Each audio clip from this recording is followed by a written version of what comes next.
Bien, buenas noches Doctora a todos y a todas. Wilfredo Casas, presente en sala.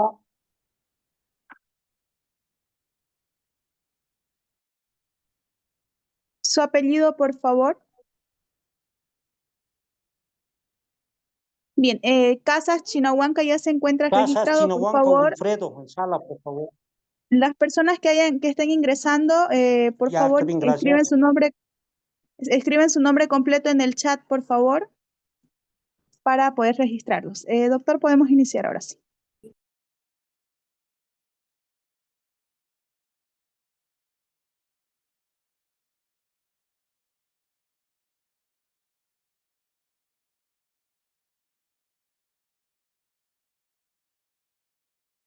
Bien, perdón, ahora sí, muchísimas gracias. Sí, Irineo Quisper Ramos dice, por favor, asistencia. Bien, gracias. Muy buenas noches a todos y a todas. Un cordial agradecimiento para Funde por la invitación que ha realizado a mi persona este día. Bueno, con mi persona, Nelson Omar La Madrid Tenier es mi nombre. Soy abogado con maestría en Derecho Constitucional, Derecho Administrativo, con doctorado en Derecho Constitucional y Administrativo también, y un diplomado en Relaciones Internacionales por esta institución, por Funde 1. Muchísimas gracias por la invitación nuevamente. Y como iba señalando el día de hoy, junto a mi persona, vamos a poder desarrollar la temática referida al derecho internacional público. El derecho internacional público es una rama, efectivamente, del derecho público interno, pero tiene que ver con el relacionamiento del Estado boliviano, el Estado plurinacional de Bolivia, con otros estados y también con instancias internacionales.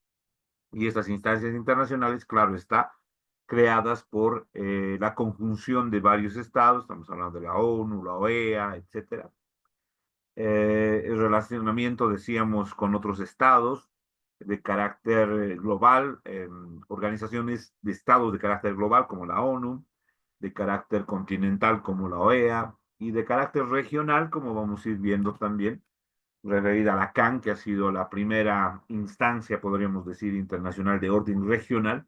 Y hablamos de regional porque se trata de el relacionamiento jurídico que tiene Bolivia con una organización integrada por un bloque de países de la región andina. Concretamente estamos hablando de Perú, Colombia, Bolivia y Venezuela, ¿no? En su momento fue Ecuador, claro está. Venezuela fue invitada en su momento y Ecuador también, que es parte de la CAM desde hace ya mucho tiempo. Por otro lado, el Mercosur, que nosotros hemos ingresado al Mercosur el año 2019 aproximadamente como invitados también, y el año 2024, aproximadamente en agosto, se ha consolidado con la ratificación del Tratado Internacional que justamente da vida a esta organización de integración regional, que más que todo es una integración económica, comercial del ámbito regional, que nace con Paraguay, Brasil, Argentina, Uruguay y Chile. También Venezuela estuvo invitado en algún momento y Bolivia, reitero, estuvo invitado aproximadamente como 4 años y ya ingresa como un miembro pleno el año 2024 cuando Bolivia ratifica la ley de adhesión justamente al tratado que da origen a esta organización, reitero, de carácter regional, económico y comercial. Bien, pero para ello vamos a llegar a explicar, claro está, los principios más importantes de lo que es el derecho internacional público. Reitero, derecho internacional público es un conjunto de normas y reglas que determinan derechos y obligaciones para los estados en su relacionamiento como Estado. Es un poco difícil comprender, ¿no?, que el Estado funge como persona pública y como persona privada a la vez. Y el Estado funge de manera internacional como persona privada y en ese relacionamiento con otros estados es que se produce el derecho público. Reitero, es un poquito complejo de comprender ahora, pero lo vamos a ir entendiendo poco a poco. El derecho internacional público, y también sirve como introducción, no es muy antiguo, ¿no? Porque en realidad, si bien existía el relacionamiento entre países, este relacionamiento era más que todo de amistad, reciprocidad, relaciones fronterizas, ¿no? Eh, que implica un poco el hecho de entregar la soberanía del Estado a otra instancia supraestatal. Y eso muchas veces los estados no lo comprendían. En realidad los estados iban en contra de aquello. Cuando Bolivia nace a la vida republicana en el año 1825, justo estamos en el bicentenario, ¿no? Bolivia tiene como principios en su constitución el principio de independencia y soberanía. Y no es el principio de independencia de poderes que conocemos, ¿no? Por un lado el ejecutivo, legislativo y judicial, sino era más que todo el principio de independencia en relación a la corona española. Claro, estamos saliendo de una guerra de la independencia, estamos saliendo del dominio español y por lo tanto la constitución bolivariana de ese año de 1825 se transcribe o se constitucionaliza el principio de independencia. Pero reitero, en ese momento se habla de independencia de otro dominio extranjero y concretamente habla, ¿no?, del dominio de la corona española. Entonces Bolivia surge con ese principio de independencia, pero además el principio de soberanía.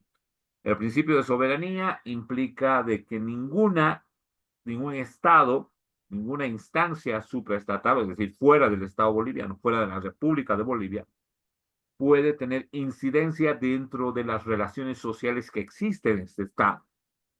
Básicamente, el principio de soberanía en ese momento implica de que ni España puede decirnos qué debemos hacer a través de las normas, ni a través de sus autoridades, ni ningún otro país o instancia internacional. A eso se denomina una soberanía. Pero cuando nosotros aceptamos de que, por ejemplo, la Corte Interamericana, el Pleno del Mercosur, el Pleno de la CAM, puedan incidir con sus decisiones dentro del ordenamiento jurídico, entonces estamos entregando algo de soberanía, no toda, pero algo de soberanía a estas instancias, ¿no? Y la Corte Interamericana en algún momento nos dirá que el Estado boliviano está vulnerando derechos y sancionará al Estado.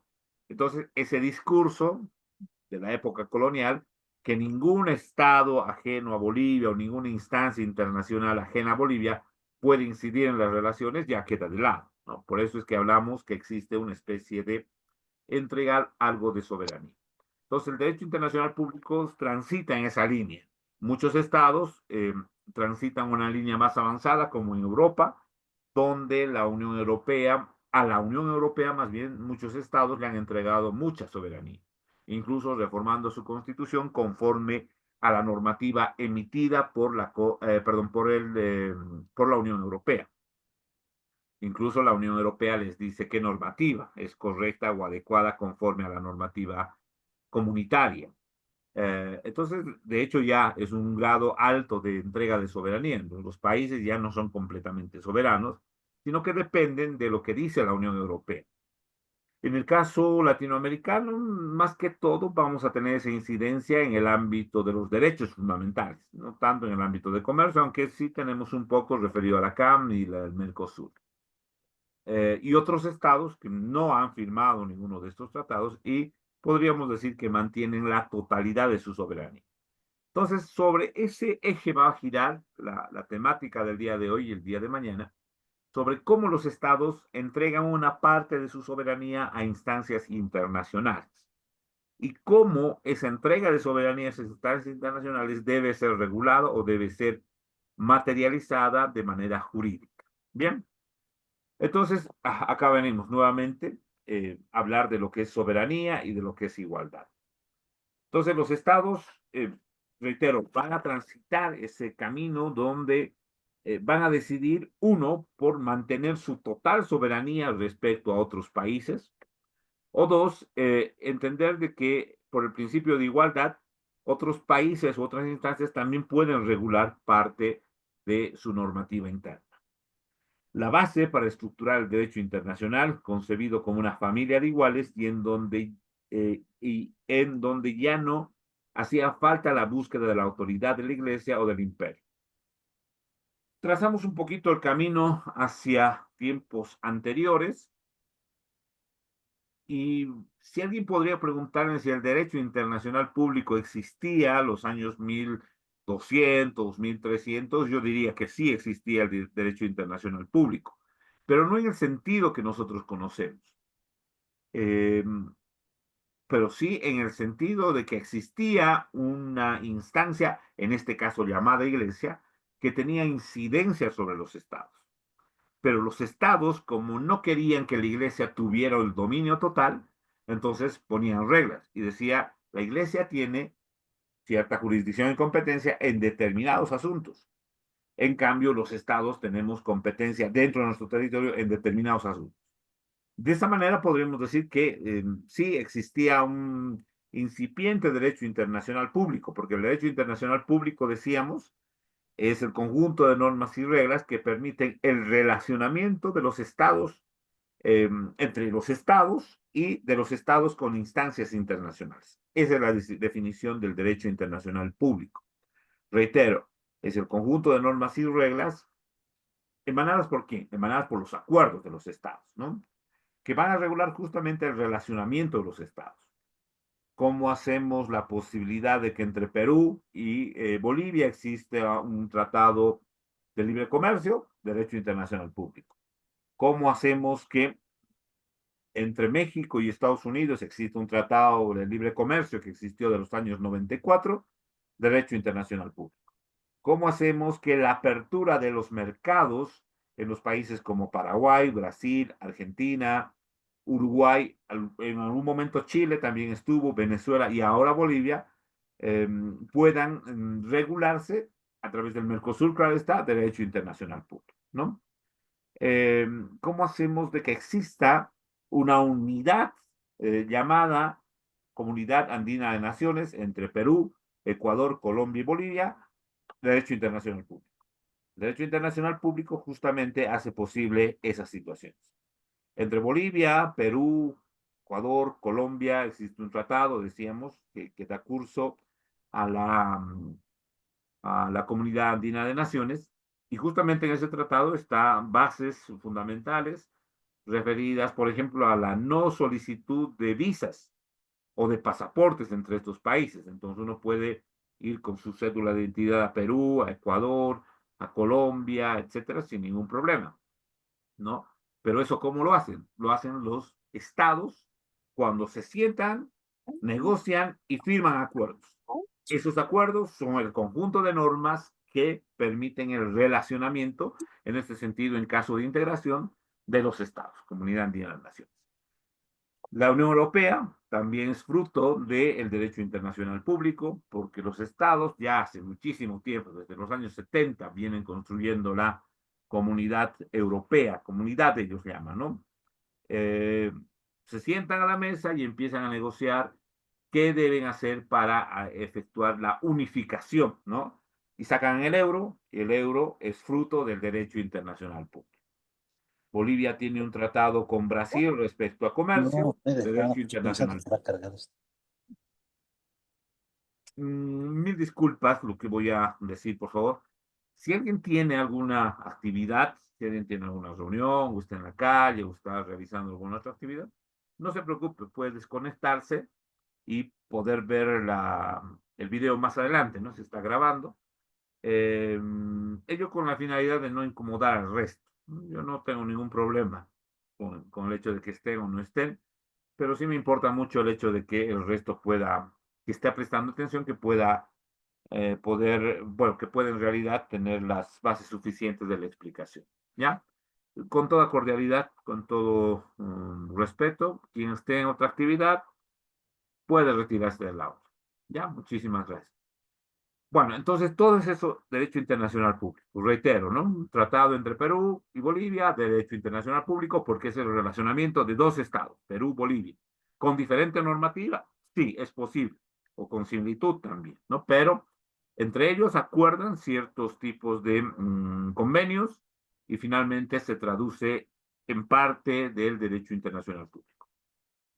La Unión Europea, decíamos, el convenio, perdón, la Convención Americana sobre Derechos Humanos, que ratifica o consolida lo que es en tema de protección de derechos humanos, la competencia que los países le dan al sistema interamericano de derechos humanos. Estamos hablando de la Comisión Interamericana y de la Corte Interamericana, ¿no? Bueno, y todos aquellos otras instancias, organizaciones que surgen a partir de la voluntad de los estados, ¿no? La OEA, el Mercosur, la Unión Europea, etcétera, ¿no? Todo es aquello. Entonces decíamos como ejemplo hace un momento respecto a la iglesia, que cuando el imperio romano cae, ¿no? Inmediatamente se levantan los feudos. Los señores feudales empiezan a tener su protagonismo, entonces se va dividiendo en, digamos, parcelas incluso, ¿no? Parte de Europa. Después surgen los reyes, los monarcas, ¿no? Los reyes de diferentes territorios con las invasiones bárbaras, ¿no? Entonces, cada uno de los países actuales es ocupado por una cultura, francos, germanos, etcétera, ¿no? Visigodos, los hunos, etcétera. Eso lo han visto seguramente en parte de la historia misma, ¿no? De Europa. Entonces surgen los reyes o las monarquías, y las monarquías siempre van a tener esa, esa rivalidad, si vale el término, ¿no? Porque a la par o al mismo tiempo surge la iglesia como un poder dominante en toda Europa, y la iglesia básicamente tiene protagonismo en paralelo del rey respecto a los diferentes estados que están emergiendo, ¿no? Francia, Alemania, España, Portugal, etc. Entonces, la iglesia intenta tener un poderío respecto a los habitantes de estos países, y los monarcas, los reyes, impiden aquello, ¿no? Pero llega un momento donde ambos acuerdan y dicen, no vamos a ir uno en contra del otro, porque era una especie de desaparición de uno y la subsistencia del otro en los diferentes países. Entonces la iglesia dice, por un lado podemos desaparecer a los monarcas y quedarnos con el poder político de ese país. Y el monarca dice lo mismo, ¿no? Hay que desaparecer a la iglesia y quedarnos en total poder político del país.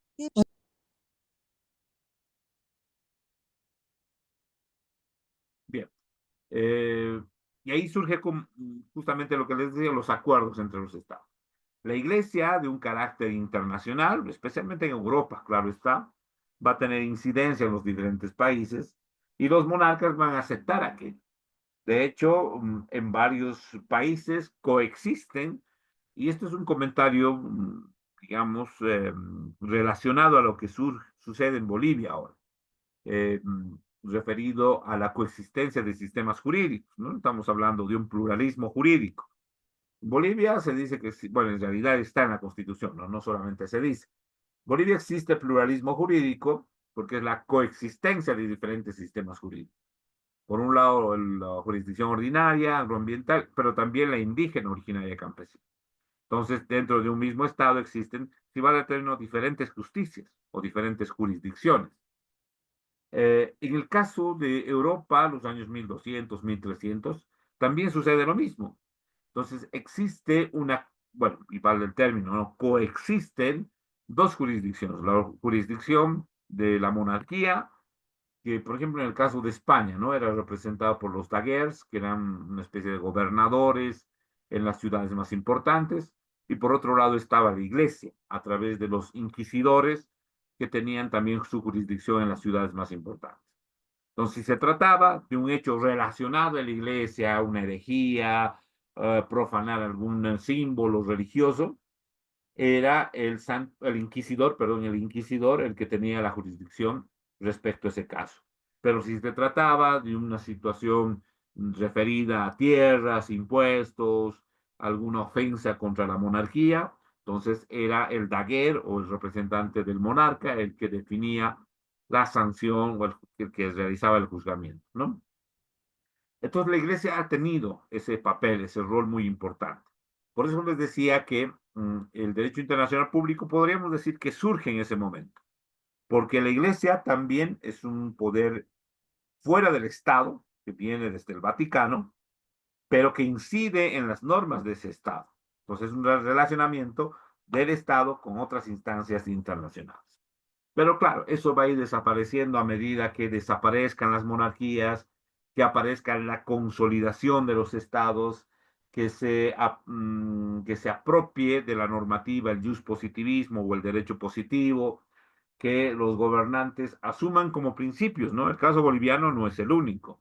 Asuman los principios de soberanía, independencia y digan, no, ni la iglesia, ni un monarca, ni el país más poderoso pueden incidir en nosotros, somos completamente soberanos, ¿no?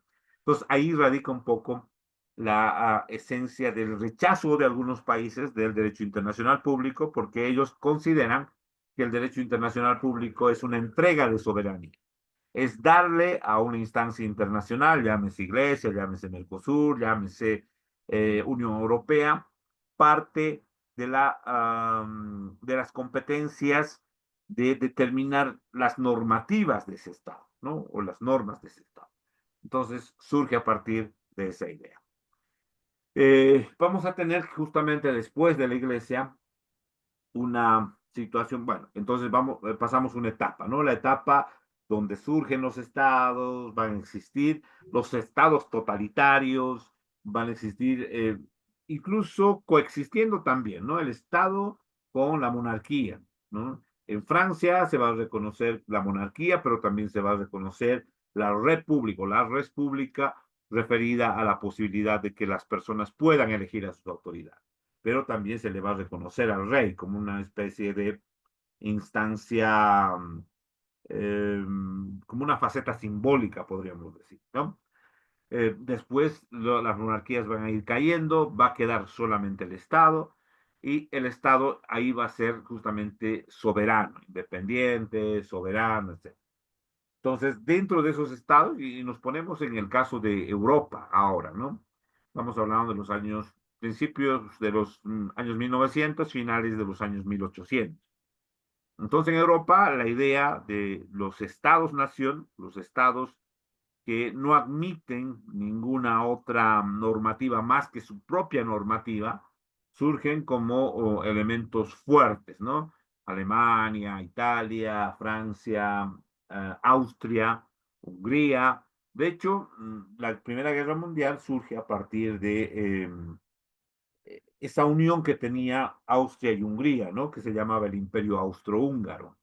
Eh, y justamente la Primera Guerra Mundial, que se llama también la Gran Guerra, empezó el 28 de julio entre los estados, ¿no? En realidad ya tenemos estados fuertes, sólidos, consolidados. Y digo fuertes no en un sentido de que eran ricos, ¿no? Que tenían muchos recursos, sino fuertes en el sentido de que son autosostenibles en cuanto a sus normas. Es decir, ellos eligen a sus autoridades y ellos emiten sus normas para su propia gente y no admiten que otra instancia determine qué es lo que deben realizar, es decir, qué deben normar, no admiten aquello. Podríamos decir que sí, aparecen los estados unitarios, los estados fuertes, los estados soberanos. Ese término es muy importante, ¿no? Soberano, donde ninguna instancia u otro país grande o una instancia internacional pueda decirles qué deben hacer, o qué deben prohibir, o qué deben regular. Entonces, cuando llega la Primera Guerra Mundial, Disculpe, reitero, doctor, el su 28 de señal julio, no está muy buena. bueno, va a haber un corte más, no sé, lo siento.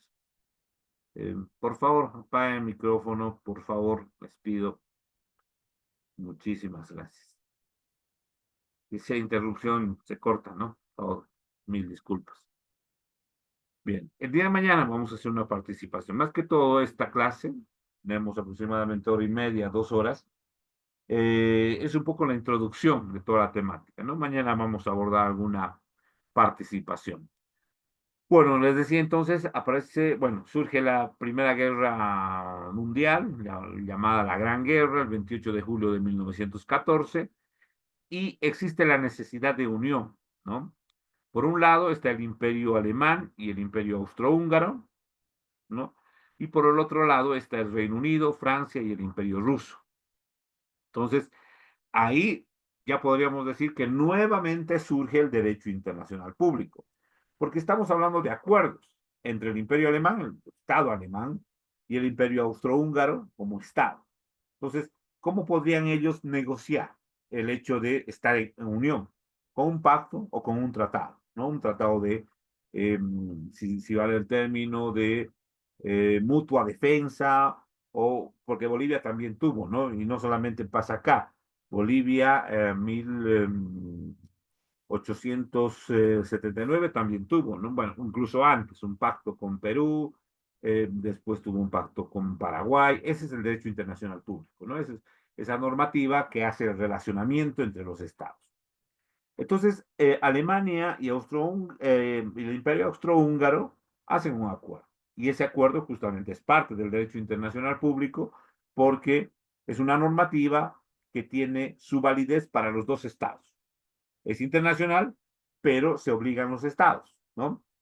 Por el otro lado, igual se firman acuerdos o tratados, en algunos casos secretos también. ¿No? En este caso no, pero en otros casos donde existe la posibilidad de defensa mutua, etcétera. Vamos a analizar más adelante, pero sí se dan acuerdos secretos, ¿no? En este caso hay un acuerdo concreto, el Reino Unido, Francia y el Imperio Ruso firman un acuerdo y eso también es derecho internacional público, porque son reglas, normas que adoptan estos países para que sean de aplicación en estos países, no solamente en un país, sino en el resto de los países. Bueno, los que firman el acuerdo, ¿no?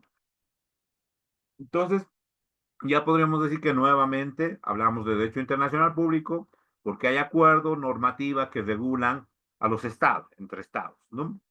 Entonces, la guerra finaliza el 11 de noviembre de 1918 cuando Alemania aceptó las condiciones de armisticio. Esas condiciones de armisticio también son parte del derecho internacional público, porque Alemania de manera soberana no lo está haciendo, es decir, no lo hace por su voluntad un rendimiento, si no lo hace apegado a las reglas que los ganadores le dicen, ¿no? Y le dan ciertas reglas y ciertas condiciones para que Alemania se rinde. Y Alemania acepta. Entonces, ese acuerdo es también parte del derecho internacional público, porque es un acuerdo, una normativa, reglas de juego que son adoptadas no por el propio Estado, sino por otros estados para el relacionamiento justamente de estos estados, ¿no? Entonces se firma también el Tratado de Versalles, que fue un acuerdo de paz que se firmó al final de la Primera Guerra Mundial por más de 50 países. Alguien podría decir que el primer instrumento más importante del derecho internacional público es el Tratado de Versalles. Considero que sí, porque incluso hasta la fecha es el instrumento normativo de mayor antigüedad y también que la mayoría de los estados lo ha aceptado, ¿no? Y estamos hablando de 1918 aproximadamente, 19 en realidad, perdón. 1919, ¿no? Entonces, como señala claramente, estableció un incipiente orden internacional. Un incipiente orden internacional, es decir, derecho internacional público, configurado a partir de organizaciones internacionales, no solo bajo el concepto de cooperación, sino a partir del concepto de supranacionalidad. Y ahí surge justamente el sentido que les decía. Los estados ya no pueden decirse completamente soberanos. Ya no pueden decir nadie manda dentro de nuestro territorio, porque con la firma del Tratado de Versalles se asumen acuerdos que deben cumplirse en el territorio. Y ese tratado no es firmado por ellos, sino por otros países. Entonces, ese tratado es parte del derecho internacional público. Pero, como dice claramente, un incipiente orden internacional. Sí, se asumen ciertas reglas, sí, pero no se tiene la fuerza, porque los estados aún se creen soberanos. Aún intentan decir que no, nadie va a mandar dentro de mis fronteras. Claro, firma, ¿no? 50 países firman el Tratado de Versalles, pero no están cómodos, ¿no? Y lo incumplen, muchos de ellos lo van a incumplir. Y la clara muestra del incumplimiento básicamente es la llegada a la Segunda Guerra Mundial. Porque si el Tratado de Versalles se hubiera cumplido en la magnitud y cabalidad que los estados firmaron y acordaron, la Segunda Guerra Mundial seguramente no hubiera tenido vida, no hubiera existido, ¿no? Entonces, como tercer elemento, señalamos claramente, el acuerdo o el Tratado de Versalles fracasaría de manera rotunda con el inicio de la Segunda Guerra Mundial. Pero estamos hablando un poco de historia, ¿no? Estamos hablando un poco de lo que ha sucedido con el derecho internacional público. Primera parte, derecho internacional público, cuando la Iglesia, instancia supranacional o supraestatal, intenta asumir control dentro de los estados. Lo hace de alguna manera, ¿no? Aparecen los estados completamente soberanos, pero un conflicto bélico hace imperiosa la necesidad de que estos estados asuman acuerdos. Primero, para defenderse, como el caso de Alemania y el Imperio Austrohúngaro, perdón, y por el otro lado, Reino Unido, Francia y el Imperio Ruso. Y finalmente, va a surgir la necesidad también de firmar acuerdos entre los estados, 50 en este caso, que permitan llegar a una pacificación en la Primera Guerra Mundial y con la finalidad además de poder asentar las bases generales para la posibilidad de que no exista nunca más una guerra como es, ¿no? Pero, reitero, como es tan incipiente, como no tiene mucha fuerza el Tratado de Versalles, como los estados intentan decir que todavía son soberanos, no van a cumplir el Tratado de Versalles, no solamente Alemania, ¿no? El resto de los estados también. Dentro de los acuerdos de Versalles no se van a cumplir algunos, referidos, por ejemplo, a esto, ¿no? La abolición de tratados secretos. Les decía hace un momento, parte del derecho internacional público son también los tratados secretos. Bolivia tenía un tratado secreto. No recuerdo de qué año, pero claro que sí fue antes de la Guerra del Pacífico, 1879. Lo que sucede es que Bolivia firma un acuerdo secreto con Perú. Y el acuerdo claramente decía de que ante la agresión de un enemigo externo, el otro país, el país que no estaba siendo agredido, debía ayudar al país que estaba siendo agredido. Entonces, los chilenos, y no quiero decir que esté bien o esté mal, ¿no? Lo tomo desde una perspectiva de transparencia, si vale el término, ¿no? Entonces los chilenos asumen una posición, la historia dice que, bueno, hay 3 y 4 hasta 5 historias, ¿no? Del mismo hecho. Los chilenos dirán que los bolivianos les subieron los impuestos, etc. Los bolivianos dirán, los chilenos no quisieron pagar los impuestos, y así. Bueno, cada uno tendrá su historia. Pero el punto es que Chile invade a Bolivia un 14 de febrero, creyendo que Bolivia está solo, ¿no? Creyendo que Bolivia va a defender su territorio de manera unilateral.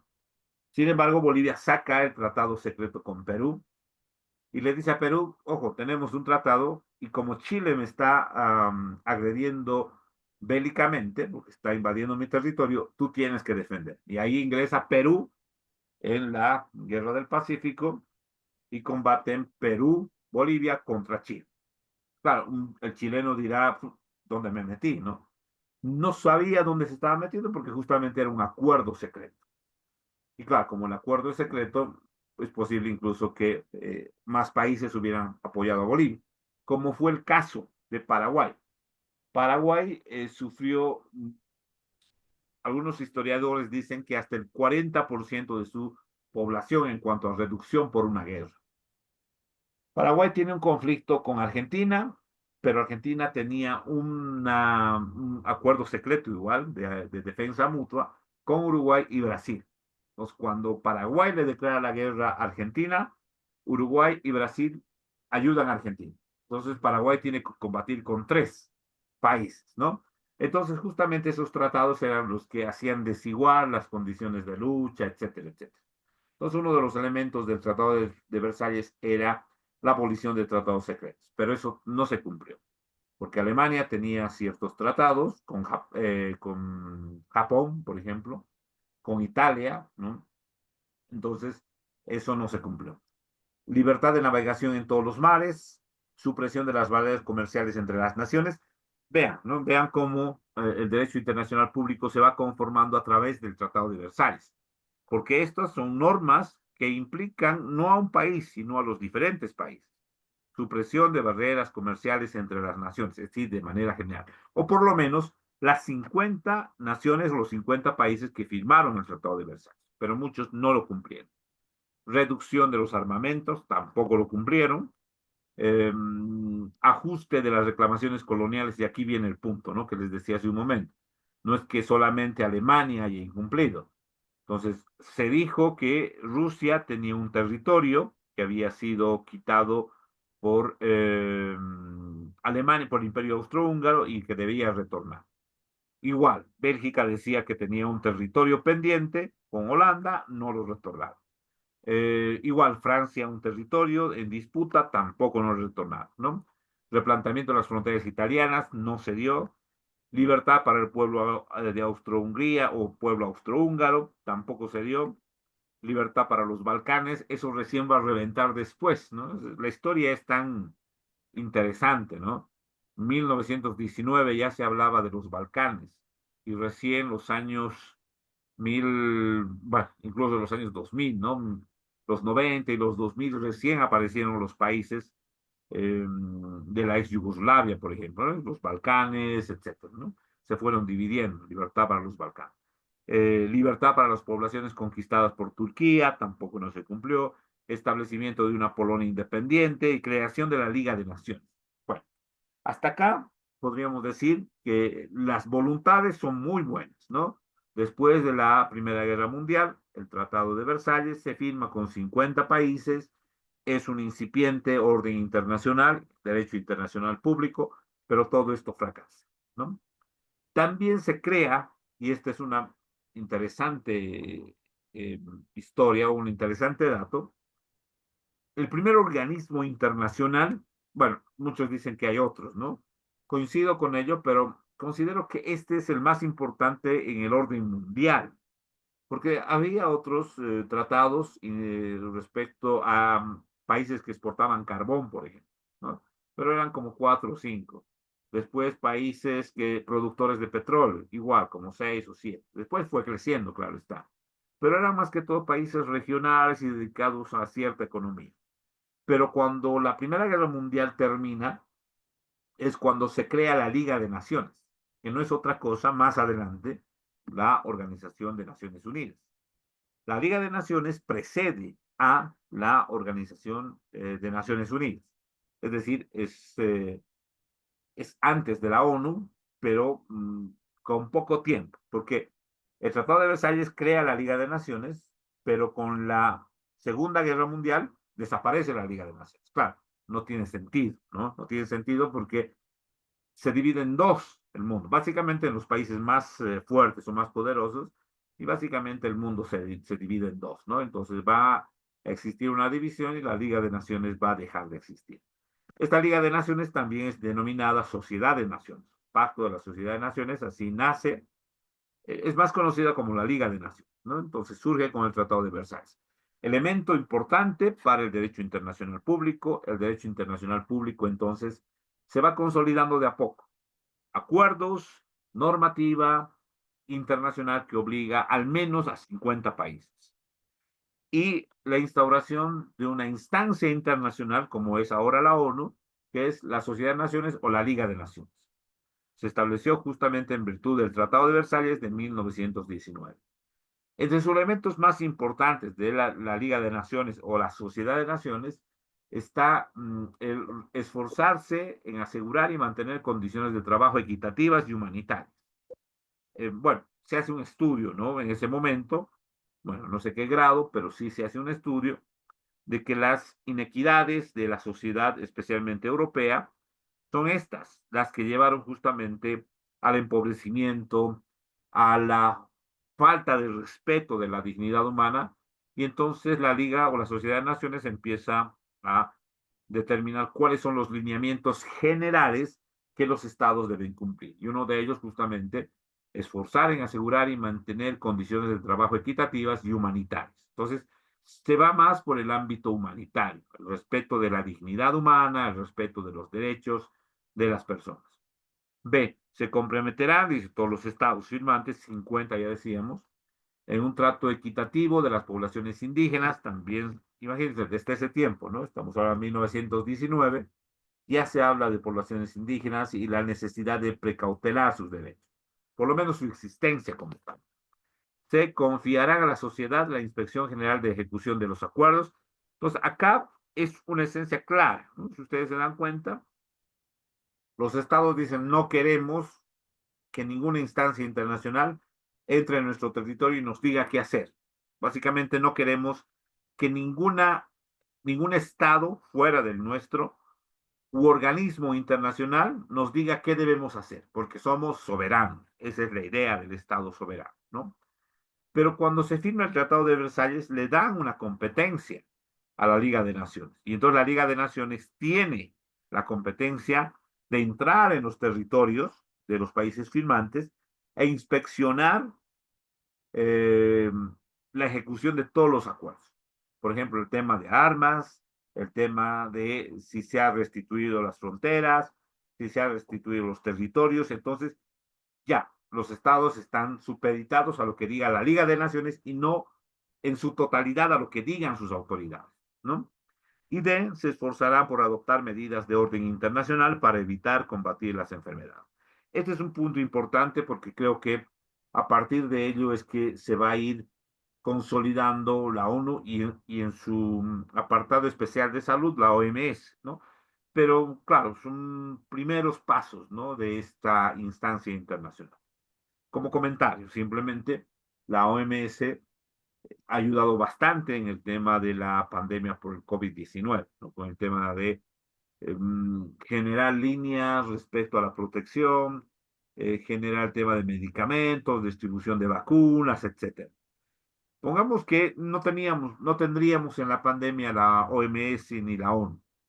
Pues cada país hubiera tenido que fabricar su vacuna, ¿no? O comprar al otro país. Entonces, no hubiera habido una instancia de enlace o coordinación para que se pueda distribuir las vacunas en todo el mundo, ¿no?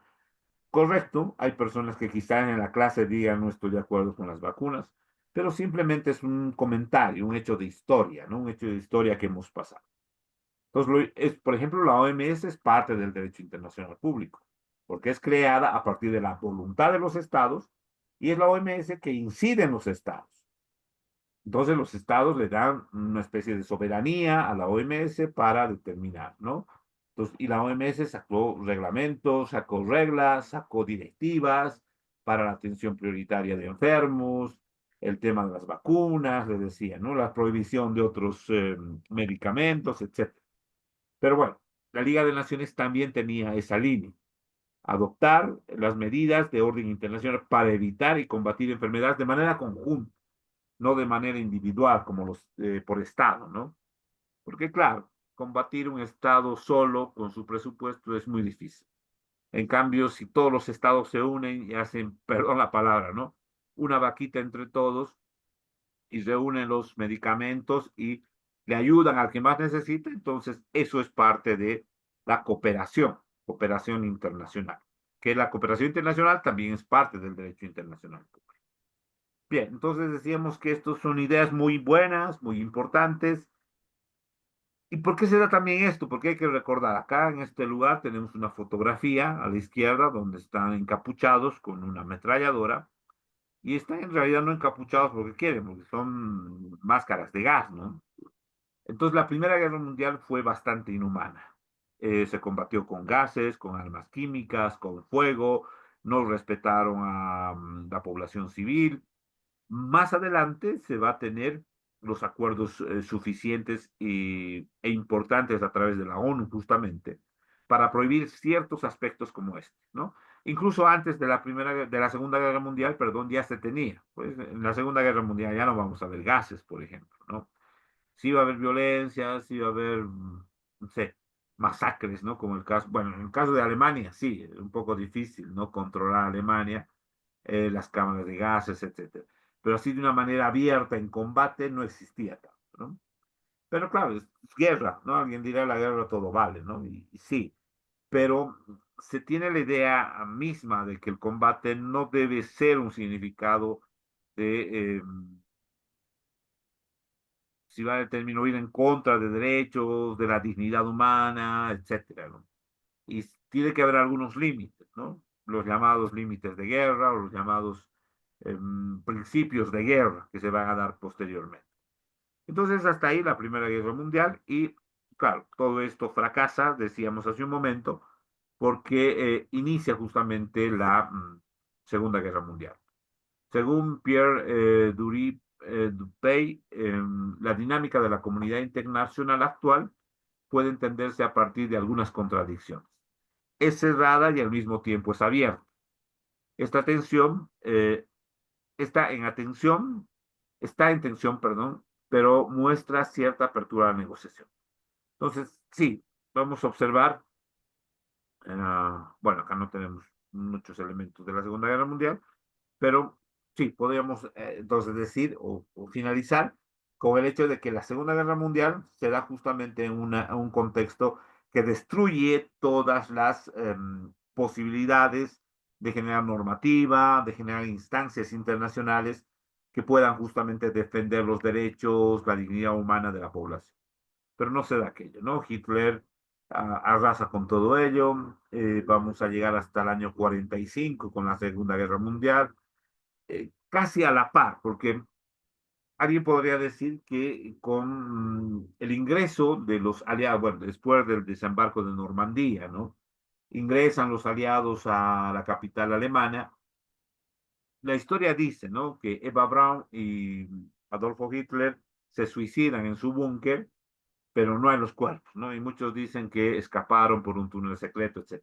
Pero muchos piensan que ese momento, el momento donde Adolfo Hitler presuntamente se suicida, perdón, se suicida junto a su esposa, es donde culmina la Segunda Guerra Mundial. Sin embargo, va a tardar todavía mucho tiempo porque el flanco se va a llevar al lado de la costa atlántica, ¿no? Entre Japón y Estados Unidos, Pearl Harbor, Hawái, Midway, todas esas islas que Japón intenta apoderarse, ¿no? Y Estados Unidos obviamente va a defender. Recién entonces, bueno, y decía esto porque es a la par. Mientras todos ya están viendo de que la Segunda Guerra Mundial ya se ha ganado, Estados Unidos todavía está en esa pelea con Japón, ¿no? Porque todavía incluso está en construcción o en fabricación la bomba atómica, ¿no? Que básicamente ese es el punto final. Incluso eso, ¿no? Incluso eso, la bomba atómica va a significar una destrucción masiva en Hiroshima y Nagasaki, en Japón, y a raíz de ello Japón se va a rendir, ¿no? En la Segunda Guerra Mundial. Y ahí recién va a terminar la Segunda Guerra Mundial. Pero a la par, decía, el mismo año, el año 45, se va a instalar una conferencia internacional donde igual van a acudir 51 países. Entre ellos va a estar Bolivia. Y donde van a, 3 años después, primero van a consolidar lo que es la Organización de Naciones Unidas, el año 45, y en 1948 van a firmar la Declaración Universal de Derechos Humanos, que hasta ahora ambas existen, ¿no? Entonces, lo que era el Tratado de Versalles se convierte en la Declaración Universal de Derechos Humanos y lo que era la Liga de Naciones se va a transformar en la Organización de Naciones Unidas. Entonces, hasta el 48, nuevamente, los países, en este caso, mayoritariamente guiados por los europeos, van a consolidar, reitero nuevamente, el derecho internacional público, porque van a aprobar una norma universal, justamente tiene ese carácter universal, la Declaración Universal de Derechos Humanos, y van a consolidar una organización internacional, la Organización de Naciones Unidas, que hasta la fecha todavía tiene su vigencia, ¿no? Y es bastante respetada por los estados. Entonces surge el derecho internacional público con mayor fuerza. Si se dan cuenta, haciendo una retrospectiva, Iglesia, estados, primero, ¿no? Derecho internacional público. Posteriormente, estados soberanos. Posteriormente, Primera Guerra Mundial, los estados con acuerdos entre estados para poder protegerse entre sí o defenderse entre sí. Después, acuerdos de armisticio, acuerdos para poner fin a las inequidades sociales que existían en ese momento. Tratado de Versalles. Nuevamente viene la desunión, y claro, alguien podría decir comparar, ¿no? Hitler nacionalista y el principio fundamental de un Estado nacionalista es la soberanía. Donald Trump es nacionalista y es, en sentido estricto, si vale el término, defensor a ultranza de la soberanía. No hay otra palabra para poder explicar de que él esté asumiendo esa postura de sacar a los inmigrantes en Estados Unidos. Entonces, él considera que no existe otra instancia, que Estados Unidos se regula por sus normas propias emitidas por sus autoridades propias. Y no existe la ONU, no existe la OEA, no existe ninguna otra instancia que le haga retroceder. Esos son estados nacionalistas, estados con principios de independencia respecto a otros estados y con principios de soberanía. Entonces, Hitler tenía esa misma idea, ¿no? Es decir, y básicamente lo mismo, ¿no? Claro, salvando las diferencias.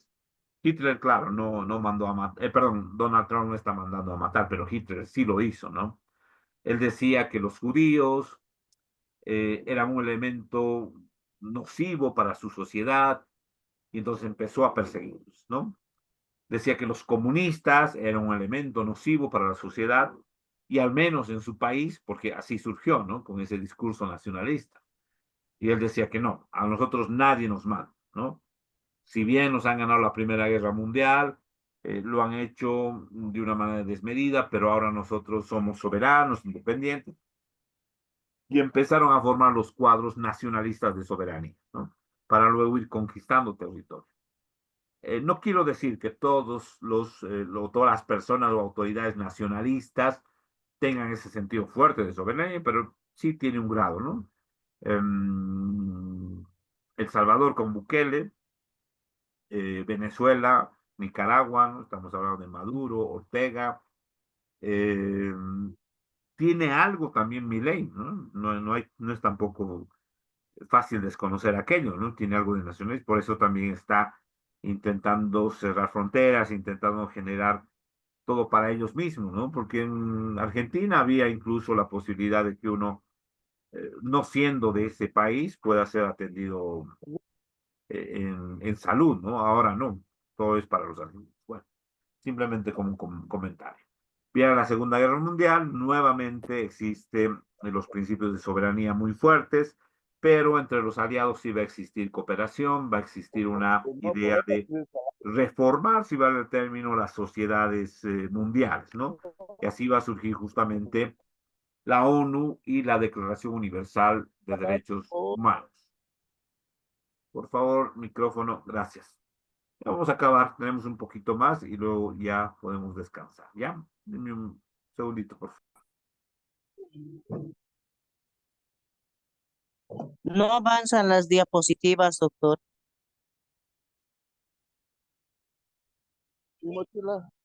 Gracias.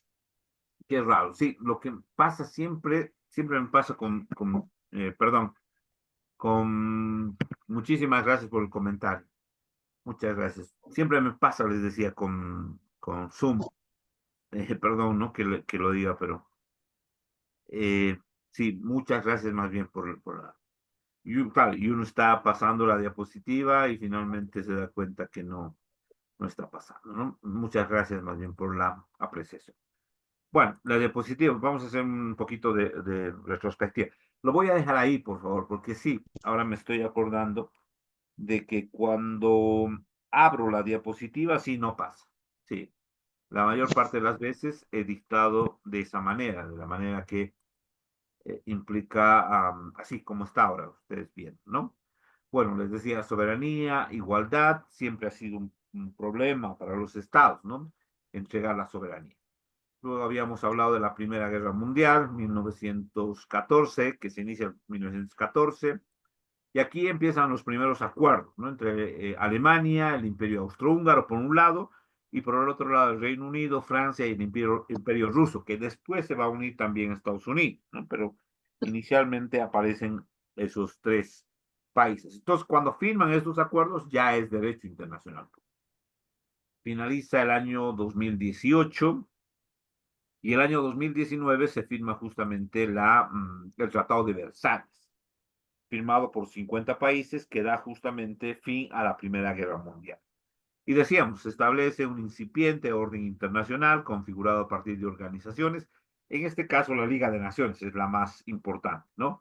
No solo bajo el concepto de cooperación, porque sí, los estados siempre han tenido cooperación, ¿no? Por ejemplo, lo que les decía respecto al acuerdo secreto entre Perú y Bolivia, más que una obligación, era casi una cooperación entre los estados, ¿no?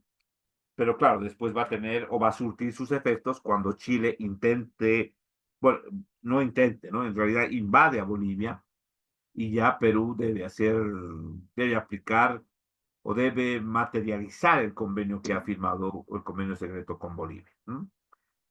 Entonces el acuerdo fracasaría, el Tratado de Versalles fracasa porque se va a dar inicio a la Segunda Guerra Mundial. En la Segunda Guerra Mundial vamos a tener justamente la ruptura del derecho internacional público o estos acuerdos eh, que dan génesis al derecho internacional público. Decíamos que entre los acuerdos que vamos a tener el Tratado de Versalles va a estar la abolición de tratados secretos, el restablecimiento de territorios de diferentes países, ¿no? Bélgica, Francia, Hungría, decíamos libertad para los Balcanes. Siempre ha sido una temática muy fuerte, ¿no? Antes de los años 80, 90 aproximadamente. Es decir, en los 90, 2000 surge, ¿no? La liberación misma de los Balcanes. Y ahí vamos a conocer Eslovaquia, vamos a conocer la República Checa, Ucrania, etcétera, ¿no? Porque antes todos eran parte justamente de un solo país, Yugoslavia, eh, o incluso dentro también de la Unión Soviética, ¿no? Libertad para poblaciones conquistadas en Turquía y la creación de la Liga de Naciones, decimos. Y la Liga de Naciones justamente va a proponer o va a sentar las bases para estos elementos comunes, ¿no? Son elementos comunes de los estados que han firmado, los 50 estados que firmaron el Tratado de Versalles. Mantener las condiciones de trabajo equitativas y humanitarias, trato equitativo para las poblaciones indígenas, inspección general de la ejecución de los acuerdos, es decir, le dan, como les decía hace un momento, la competencia a la Sociedad de Naciones de ir a los países, por ejemplo, ir a Bélgica y observar si Holanda le ha devuelto su territorio, ver qué es lo que sucede con los Balcanes, qué sucede con el Imperio Austrohúngaro, etcétera, ¿no? La liberación o la independencia plena de Polonia. Entonces, todo eso le dan la competencia a estas 50 naciones a la Sociedad de Naciones para que haga la inspección de sus acuerdos.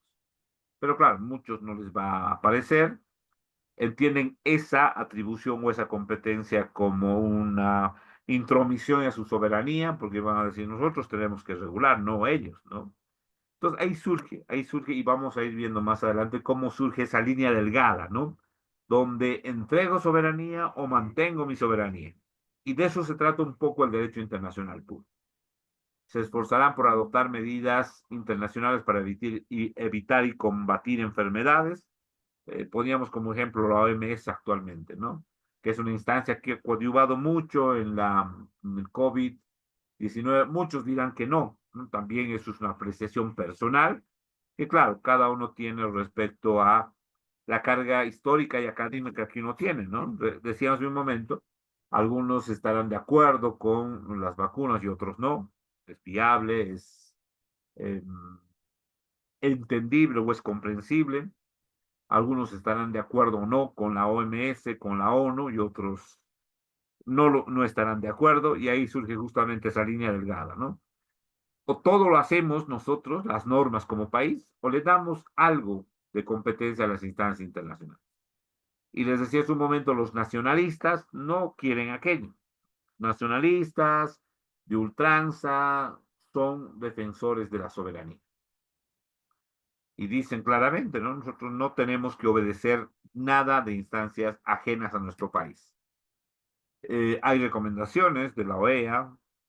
Bueno, Estados Unidos no ha firmado la convención, la Convención Americana sobre Derechos Humanos, perdón. Por lo tanto, la Corte Interamericana no puede, no tiene, digamos, la competencia, ¿no? Para decirle qué es lo que debe hacer o no. Y a pesar de que la comisión está en Washington, ¿no? Tampoco no puede. Entonces, Estados Unidos básicamente, la única instancia podría ser la ONU. Pero, ¿qué pasa si en la ONU eres el país más fuerte? Un poco difícil también, ¿no?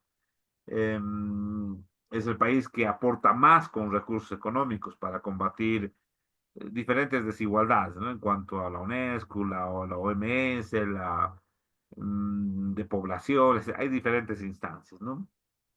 Entonces, Donald Trump sí, reitero, salvando las diferencias, porque no podemos comparar Donald Trump con Hitler, ¿no? Pero sí en la esencia nacionalista que tiene. Hitler era un nacionalista, de hecho su partido era, ¿no? El Partido Nacionalista, bueno, no recuerdo muy bien, pero su idea del nacionalismo era muy fuerte. Era tan fuerte que empezó a perseguir comunistas y a los judíos y a hablar incluso de una raza superior. Hitler contrató médicos para la eugenesia y la eutanasia, ¿no? Son dos procedimientos médicos. La eutanasia es la buena muerte. Básicamente él decía que los judíos debían morir, ¿no? Eutanasia, con la finalidad de salvar la raza humana. Y la eugenesia también tiene ese mismo sentido. Entonces, cuando exista una persona con debilidad, con alguna enfermedad, eh, por decir, ¿no? Una persona que esté con discapacidad, él decía que si tiene su hijo, entonces va a ser también un discapacitado y va a ser una carga para el Estado, decía, ¿no? A ese grado ha llegado su nacionalismo. Y bueno, entonces hay que matar a la persona que está con discapacidad para que se corte, si vale el término, la línea de sucesión de discapacitado. Perdón que lo diga de esa manera, ¿no? Pero en realidad es lo que sucedió con la eugenesia o la rama de la medicina que un poco intenta eliminar aquellos, de manera negativa, claro está, aquellas dificultades de salud, ¿no? Claro, el tema de la muerte concretamente. Entonces, Hitler tenía esa idea, ¿no? Y ahora, Donald Trump, respecto a Estados Unidos, básicamente él dice que Estados Unidos es para los estadounidenses, ¿no? Y para aquellos que estén legalmente en el país, con residencia, etc. El resto no. Para ellos no hay salud, no hay educación, no hay trabajo, por lo tanto tienen que salir de Estados Unidos. Entonces, tiene más o menos una misma línea. Bien, entonces continuamos, por favor. Sí, en un ratito más concluimos para poder el día de mañana continuar. Entonces, la Segunda Guerra Mundial, decíamos, va a terminar el año 45. A la par se va a consolidar la ONU con 51 países donde está Bolivia presente. Posteriormente se va a adoptar la Declaración Universal de Derechos Humanos. Entonces son dos hechos importantes para volver en el marco de los derechos humanos, ¿no? Porque acá estamos hablando de los hechos más importantes del derecho internacional público y sin duda los hechos más importantes del derecho internacional público son la regulación de normativa entre estados y de manera colectiva, regional o mundial en defensa de los derechos humanos. Después van a venir, ¿no? Los acuerdos comerciales, etc. Pero esto es lo más importante, ¿no? Entonces decíamos, se dan cuenta ahí, vamos a tener una disyuntiva, ¿no? Dos caminos. Los estados van a tener dos caminos. Algunos aceptarán de que exista una instancia llamada la ONU, a la cual le otorguen ciertas competencias y la cual defina cierta normativa dentro de su territorio. Y otros dirán, no, yo no acepto a ninguna instancia, llámese ONU, UE, etcétera, porque soy soberano, porque lo que haga yo en mi país como gobernante es suficiente. No necesito normativa o autoridades supraestatales, ¿no? O sea, por encima de mi Estado. No quiero, no se quiere.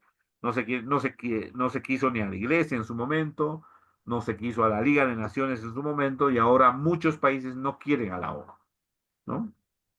Entonces, según Pierre-Marc Dupuy, la dinámica de la comunidad internacional actual puede entenderse a partir de dos contradicciones. Es cerrada y abierta al mismo tiempo. Claro, cerrada en aquellos países donde, reitero, no acepta que exista una instancia internacional que les diga qué deben hacer como normativa dentro de sus países. Básicamente ellos dicen, para mí es la Constitución y las leyes, no hay más. Aquí no hay tratados internacionales, instancias internacionales, Banco Mundial, etcétera. No, yo, y mucho tiempo dijo eso Evo Morales, ¿no? Era un discurso bastante fuerte, y recuerdo, no por el hecho de lo político, sino que se me vino a la mente, ¿no? Lo que decía Evo Morales en algún momento, y decía, nosotros somos soberanos, soberanía alimentaria, no necesitamos alimentos de afuera. Política soberana, no necesitamos mmm, que nos digan los de afuera. Nosotros nos gobernamos nosotros mismos, decía, ¿no? Soberanía económica. Nosotros nos autosustentamos económicamente, pero el discurso fue cambiando y ahora en vez de pelearse, perdón, esa apreciación personal, permítanme, en vez de pelearse para aprobar leyes en beneficio de la sociedad, están peleándose para aprobar leyes de préstamos, ¿no? Préstamos internacionales, ¿no? Por ejemplo, ahí ya no hay soberanía económica, ¿no? Porque la instancia internacional, llámese Banco Mundial o a otro estado, te está poniendo tus condiciones y tú estás entregando soberanía. Por ejemplo, China, China ha incidido mucho los años 2000 en la soberanía económica boliviana, ¿no? Aunque muchos pensarían lo contrario. China, el año 2015, firma un acuerdo con Bolivia, presidente Evo Morales, claro está, por un préstamo de 70.000 millones de dólares. Un día, bueno, y comentarles, ¿no? Yo hice una acción popular justamente en defensa de un pueblo indígena y defendiendo un pueblo indígena de la construcción de una represa. Y en ese momento, 7.000 solamente, me acuerdo bien. El presupuesto para esa represa era 7.000 millones de dólares. Ya no dice, son números, no, 7.000 millones de dólares. Y alguien me dijo, hagamos el ejercicio, ¿dónde podrá entrar 7.000 millones de dólares? Y sumando billetes de 100 dólares, entra por lo menos en 2 metros cúbicos aproximadamente, ¿no? Y uno dice, tanta cantidad de plata. Bueno, China presta el año 2015 70.000 millones de dólares, ¿no? A Bolivia. Entonces, alguien puede decir, es un préstamo, no entregamos nada de soberanía, pero sí, Bolivia entregó soberanía. ¿En qué sentido? China le dijo, te presto los 70.000 millones de dólares con la condición de que todas las obras que contrates con ese dinero sea ejecutada por empresas chinas. Por eso es que el año 2015, 2016 hasta el 2020, ahora todavía hay algunos, ¿no? Pero en una gran magnitud, en Bolivia existían tantas empresas chinas.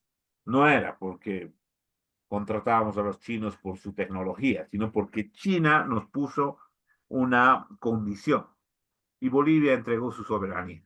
En ese sentido, ¿no? En el sentido de decir, bueno, tenemos la plata, pero no podemos contratar a nuestras empresas, ni a las empresas brasileras, ni a las chilenas, ni a las colombianas, ni a las norteamericanas. Tenemos que contratar empresas chinas. Y así contrataron empresas chinas para puentes, para carreteras, ¿no? Básicamente está la historia ahí, ustedes saben, ¿no? De los departamentos que están conectándose, van a ver que existe una obra china, ya sea una carretera, una represa, un puente, un edificio, hicieron los chinos. Entonces, es cerrada cuando no admitimos ninguna condición de los otros países o instancias internacionales. Y es abierta, al contrario, cuando decimos sí, queremos firmar acuerdos. Por ejemplo, el tema de la Unión Europea es bastante abierto, porque los estados han aperturado, incluso han cambiado su normativa y han adecuado su normativa a la normativa europea, comunitaria, ¿no? El tema del euro, por ejemplo. El tema del euro es una entrega de su soberanía. Bolivia, bueno, hemos tenido el peso boliviano, ahora el boliviano, vamos a mantener, pero tenemos una cierta soberanía en cuanto a la decisión de nuestros recursos internos, ¿no? Es decir, de la moneda como tal. Pero en el caso europeo no. Entonces, es el cambio que determina, claro, podríamos decir que el cambio también implica el tema del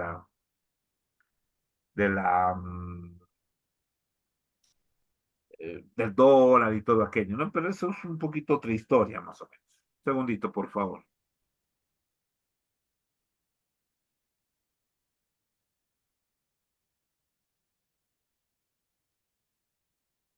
Bueno, un poquito de agua, perdón. Bueno, entonces es cerrada y al mismo tiempo es abierta, ¿no? Algunos países aceptan de manera abierta de que instancias internacionales, tratados internacionales, incidan en su desarrollo, incidan en su normativa y otros estados que no. Dos, está en tensión, pero muestra cierta apertura a la negociación. Entonces, siempre los países, ¿no? Como que temen un poco ratificar un tratado, pero después hay una negociación y empiezan a firmar los tratados, ¿no? Organizaciones, autoridades, comités, comisiones, conferencias, cortes, tribunales internacionales han generado una cascada de material jurídico. Sí, organizaciones como la ONU, comités, en algunos casos de la propia ONU, se desprenden comités, comisiones, la OIT, por ejemplo, las cortes, los tribunales como la Corte Interamericana, generan, ¿no?, una cascada de material jurídico. La jurisprudencia de la Corte Interamericana, por ejemplo, es de cumplimiento obligatorio para Bolivia, porque Bolivia ha dicho de que, bueno, ha firmado más bien y ha ratificado la Convención Americana sobre Derechos Humanos. Eh, y aquí viene un poquito tal vez la, no trampa, pero digamos la sucesión de hechos, ¿no? Bolivia ratifica la Convención Americana sobre Derechos Humanos y ratifica que en cuanto a derechos humanos, la Corte Interamericana, o la Comisión primero y la Corte después, tienen competencia en los casos bolivianos para definir si hay vulneración de derechos o no. Hasta ahí Bolivia, digamos que está bien. Pero la Corte Interamericana, en interpretación de la Convención, saca sentencias, la Corte Interamericana, por ejemplo, el caso Almonacid y Arellano versus Chile, el caso Trabajadores Cesados del Congreso versus Perú, el caso Hellman versus Uruguay, y dice que eh, no solamente los estados deben hacer caso a la normativa o a la Convención Americana, sino también a la jurisprudencia de la Corte Interamericana. Entonces, yo como abogado puedo utilizar la jurisprudencia en el ámbito interno, es decir, para plantear una demanda, una acción de amparo, una acción de libertad, etc.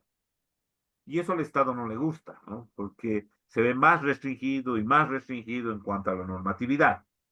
Entonces, eso es lo que no les gusta mucho a los Estados, especialmente a los gobernantes como tal, ¿no? Claro, un Estado, a las personas, en un contexto actual, por ejemplo, el contexto que vivimos Bolivia, siempre señalo lo siguiente, ¿no? En el tema de derechos humanos, por suerte, en Bolivia todavía tenemos la Corte Interamericana. Porque si en Bolivia, con la justicia que tenemos, no se tutelan derechos, claro, va a durar mucho tiempo, 2 o 3 años quizás, pero sí podríamos acudir a la Corte Interamericana, que desde una manera objetiva, la mayoría de los fallos son objetivos, racionales, podemos recuperar el ejercicio de ciertos derechos, ¿no? Entonces, a Bolivia o a algunos gobernantes no les va a gustar, ¿no? Les va a gustar porque en realidad la Corte le va a decir, no haga esto, o tiene que pagar esto. Y ahí está justamente la delgada línea entre cerrada y abierta. Entonces, la especialización del derecho internacional también ha contribuido a la creación de tribunales y cortes versados en determinadas áreas, por ejemplo, en derechos humanos, ¿no? Por ejemplo, el Tribunal Internacional del Mar, respecto a relaciones marítimas, la Corte Penal Internacional, ¿no?, a la que siempre dicen que van a llevar a Evo Morales, pero bueno, tal vez algún momento, si es que se dan las cosas, ¿no? No quiero decir que hay una culpabilidad o un indicio, ¿no? Pero a lo que voy en la política siempre se habla de eso, ¿no? Eh, las Cortes Regionales de Derechos Humanos, el órgano de solución de diferencias de la Organización Mundial de Comercio, por ejemplo, entre otros, ¿no?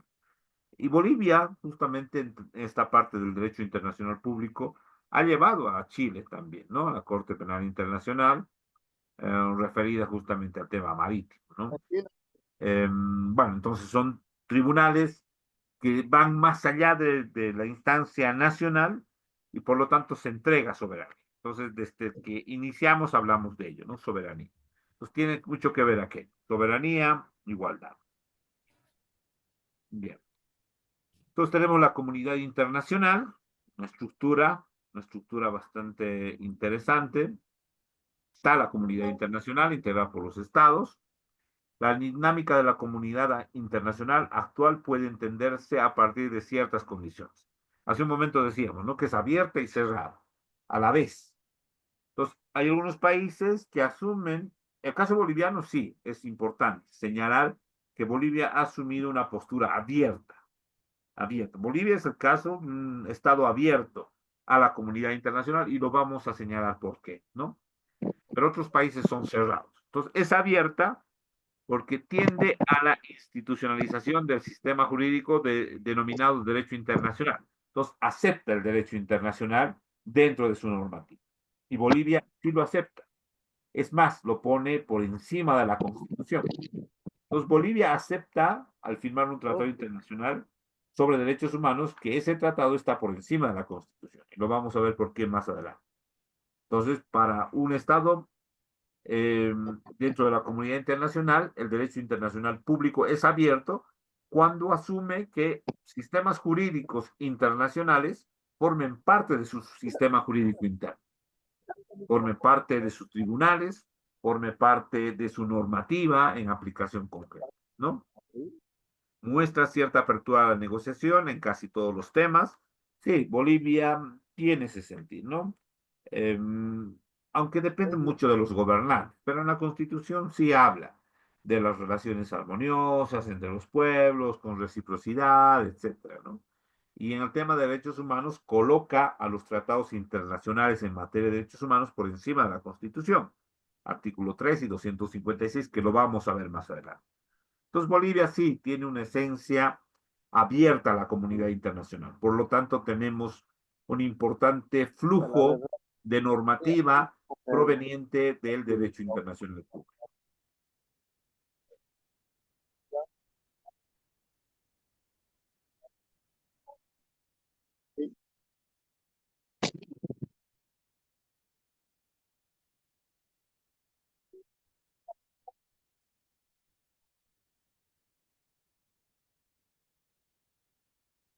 Bien, entonces continuamos. Bolivia entonces tiene una, desde la Constitución, claro está, ya dentro de la decisión de los gobernantes o eh, la actuación de los gobernantes en relación a la instancia internacional va a diferir mucho, ¿no? Hay algunos gobernantes que han tenido bastante amplitud en ese sentido y hay otros que han sido bastante raros. Pero desde la Constitución, sí, nuestro Estado es bastante abierto. Bien, por otro lado, tenemos países que, decíamos hace un momento, son bastante cerrados en la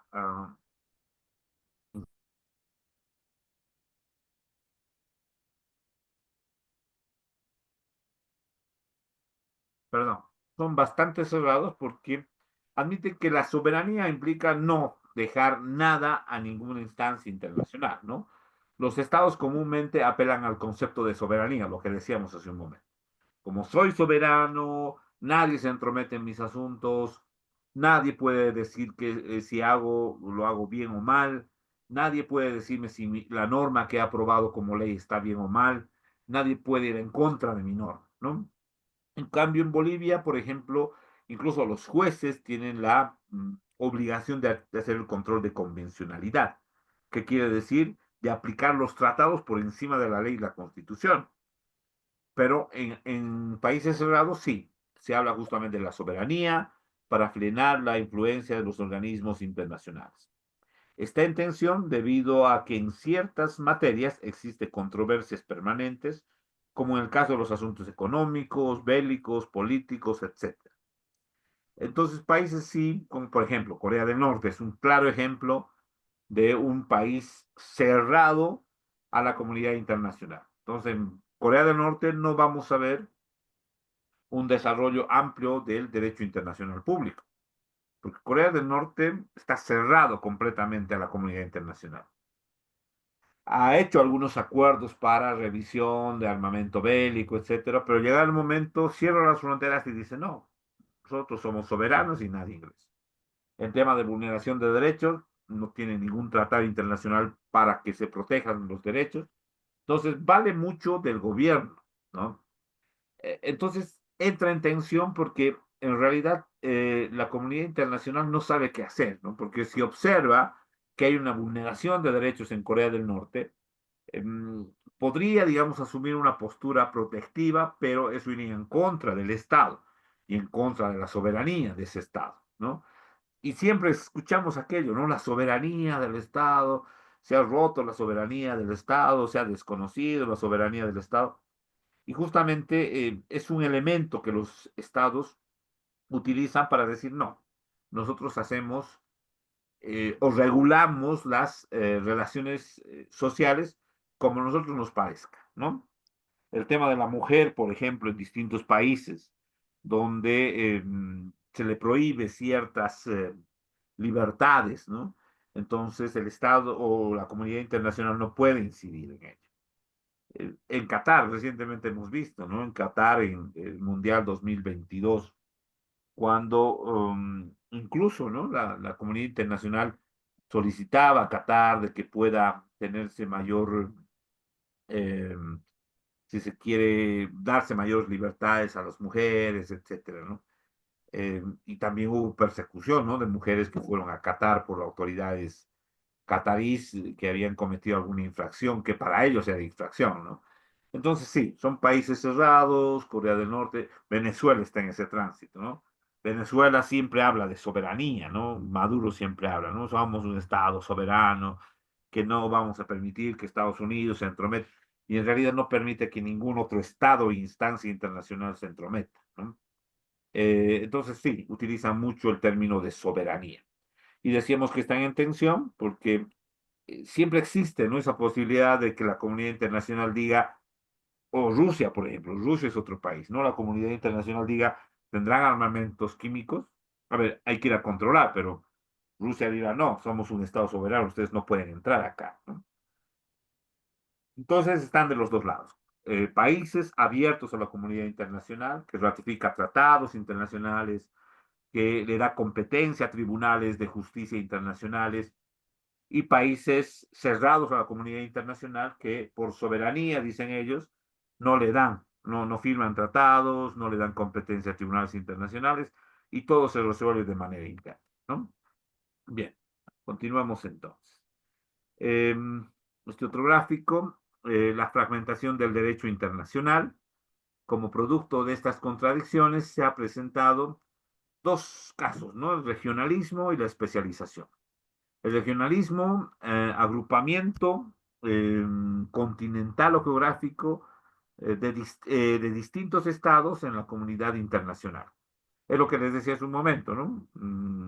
Se dan justamente acuerdos regionales como la CAN, el Mercosur, países que de manera cercana, o regional, claro está, van a asumir cierta decisión para firmar acuerdos y generar normas comunes, ¿no? Como le decíamos hace un momento en el caso de la CAM, el tema de permitirle el ingreso a los países solamente con cédula de identidad, un tema de estudio, por ejemplo, igual, ¿no? Se requiere, no es un gran trámite, ¿no? Para estudiar en Ecuador, en Perú o en Colombia, y así vamos a tener esas instancias regionales. Y especialización, procesos de institucionalización técnica que el derecho internacional ha alcanzado en determinadas materias, separándose algunos casos del derecho internacional general. Y ahí tenemos justamente la ONU que se va a ir especializando.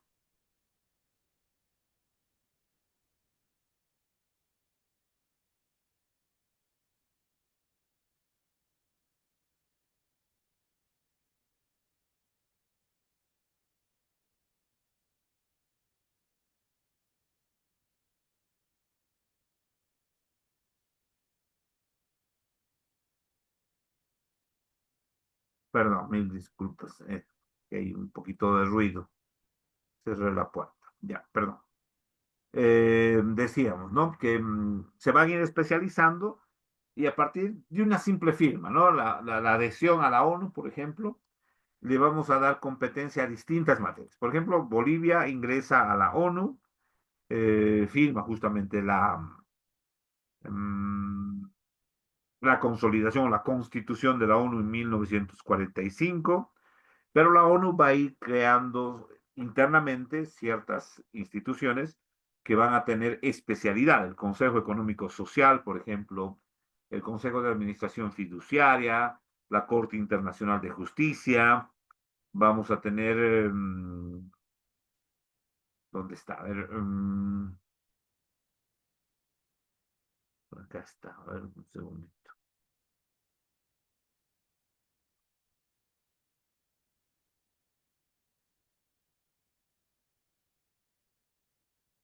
Ya, perdón.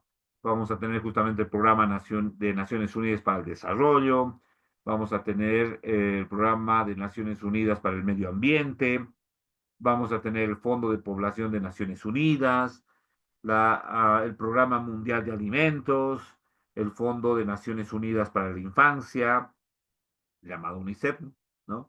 UNICEF, el Programa de Naciones Unidas para los Asentamientos, vamos a tener la Organización de Naciones Unidas para la Alimentación y Agricultura, la FAO, que en Bolivia tiene mucha incidencia en el oriente boliviano, sobre todo. La Organización de Aviación Civil Internacional. Entonces, se dan cuenta cómo el hecho de ingresar a la ONU implica otorgar justamente a la ONU competencias en distintas áreas, ¿no? No solamente en el tema de integración. Después tenemos el Fondo Internacional de Desarrollo Agrícola, vamos a tener la Organización Internacional del Trabajo, la OIT que decíamos hace un momento, el Fondo Monetario Internacional, donde siempre nos prestamos dinero, ¿no?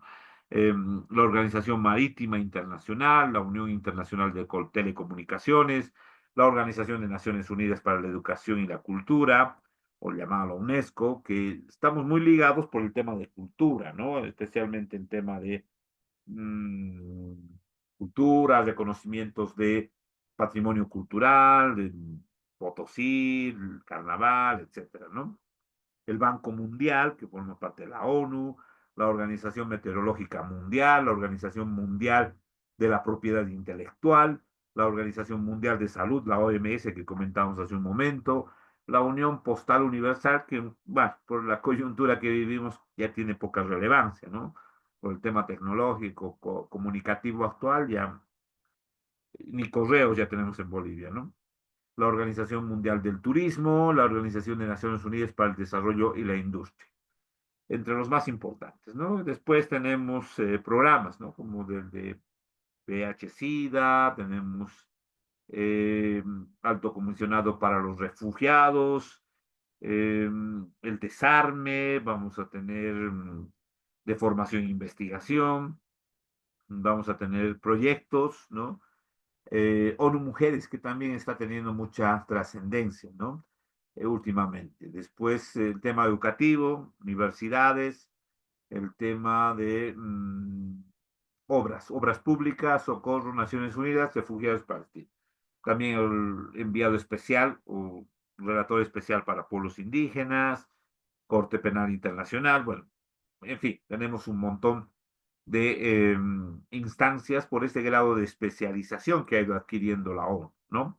Entonces, regionalismo se dedica más que todo a la cooperación interna entre países, especialmente cercanos, y la especialización, el claro ejemplo es la ONU, ¿no? La OEA también está avanzando poco a poco, sin embargo, la ONU se ha consolidado con mayor fuerza.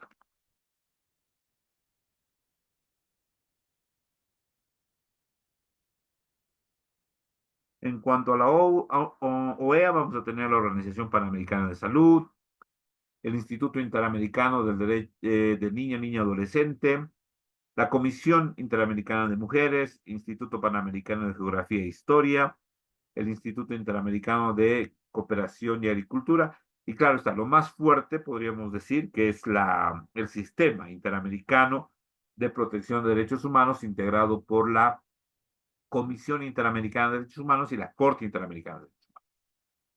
Entonces la pregunta en esa línea, ¿no? De apertura, porque en realidad esta es una línea de apertura y Bolivia sí tiene los dos, ¿no? Tiene apertura a las instancias del regionalismo como la CAN, la Mercosur, y también apertura a las instancias que han generado la especialización, como la OEA y la ONU, a través de sus diferentes programas, etc., ¿no?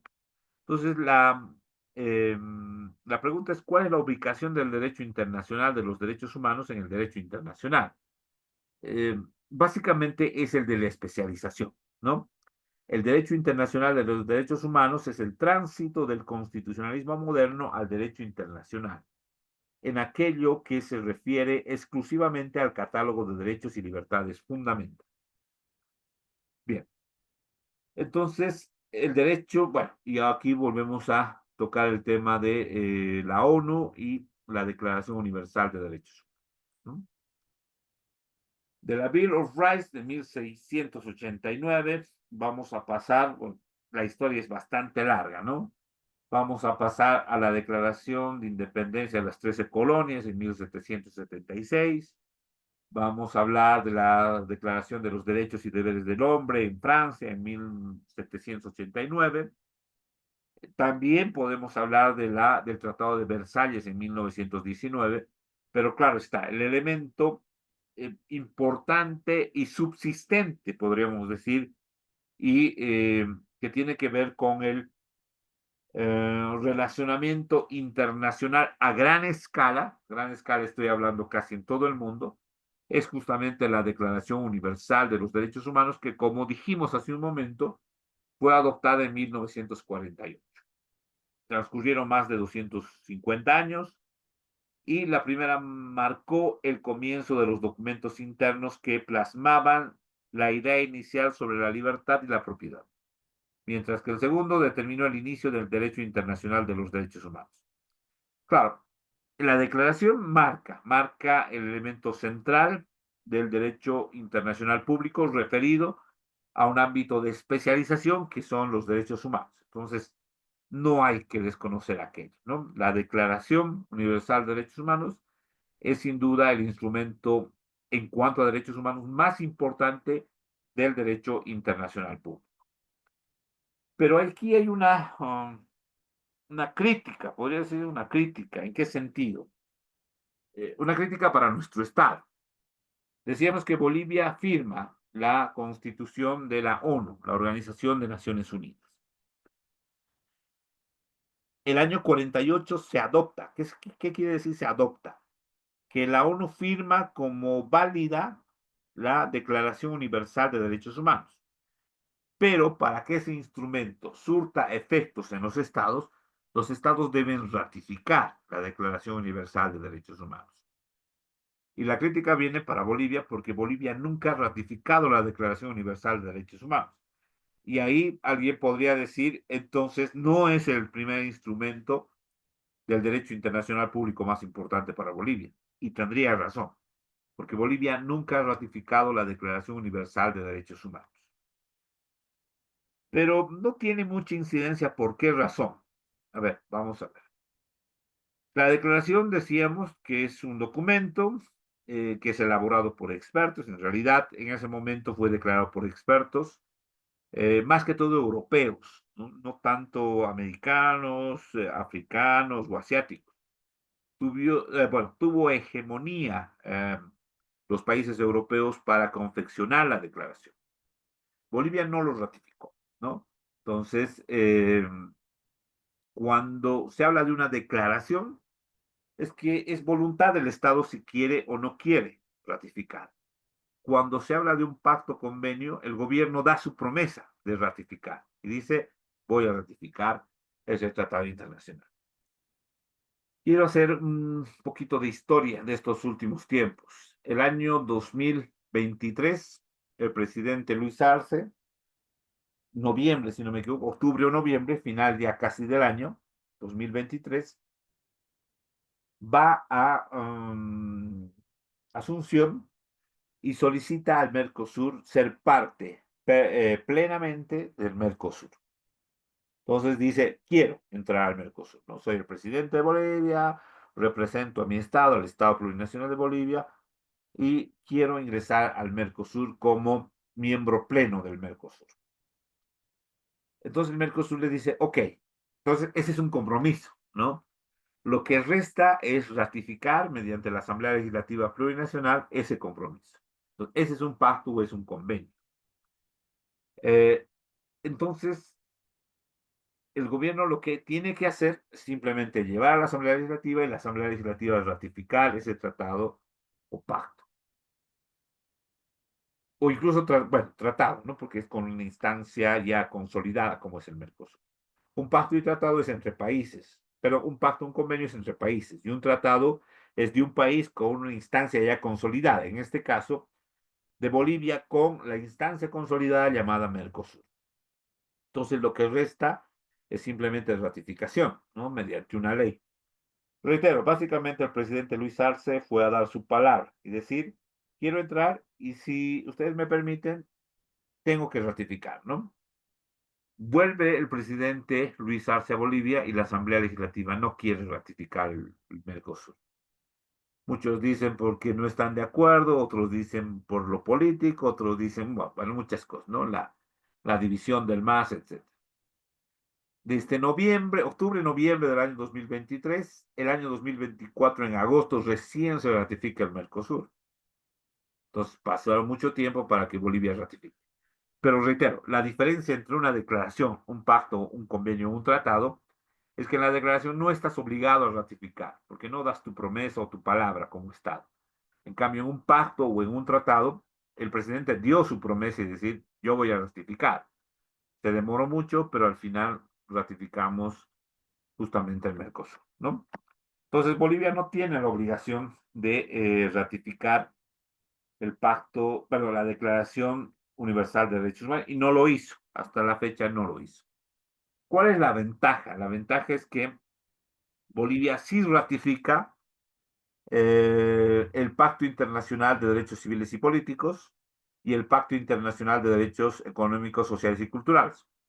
Y en esos dos pactos están los mismos derechos que están en la declaración. Entonces, no vayan a creer, ¿no? Que Bolivia no ha ratificado la declaración, entonces estamos desprotegidos de derechos. No, porque en el Pacto de Derechos Civiles, Económicos y Culturales, pero el Pacto Internacional de Derechos Económicos, Sociales y Culturales, perdón, así es, y en el Pacto Internacional de Derechos Civiles y Políticos están los mismos derechos. Entonces, simplemente sirve como un comentario o como una información, ¿no? No es que estamos desprotegidos de derechos, sino hemos eh, ratificado otros tratados, pactos en realidad en este caso, donde tenemos los mismos derechos. Entonces, simplemente es como una observación, ¿no? Bueno, aquí vamos a hacer una especie de crítica. A ver, ¿qué hora está? Sí, con esto vamos a terminar, por favor. Hace un momento decíamos que los estados, acá vamos a retornar, pueden ser abiertos o pueden ser cerrados. Pero depende mucho de qué es lo que se va a aprobar, ¿no? Porque en realidad ese es el objetivo.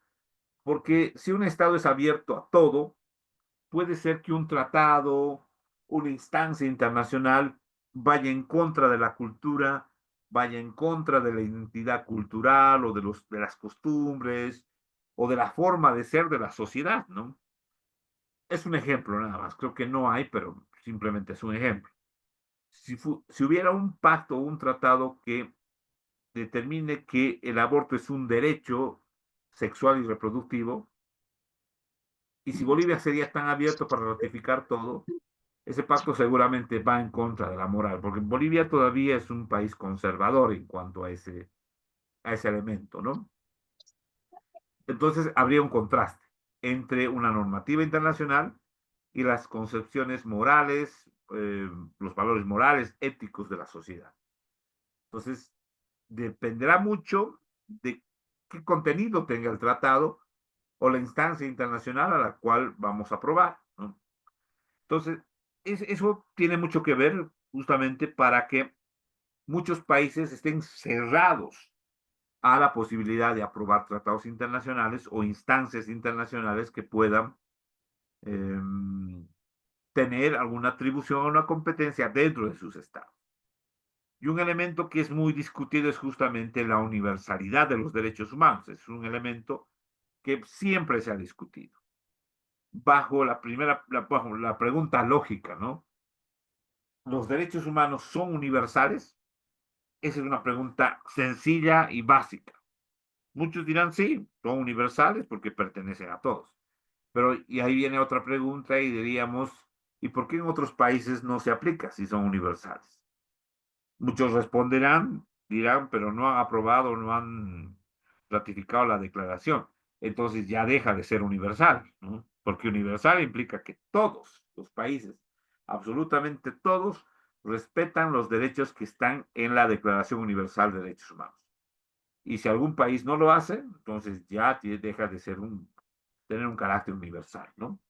Hace un momento decíamos que la Declaración Universal de Derechos Humanos, adoptada por la ONU en 1948, tuvo una hegemonía de los participantes europeos. No sé si está aquí una fotografía, creo que no. Acá, sí, justamente, vamos a ver. Esta fotografía, si bien no es directamente la que quiero referir, pero ustedes observan, justamente hay una testera y el resto es el público, ¿no?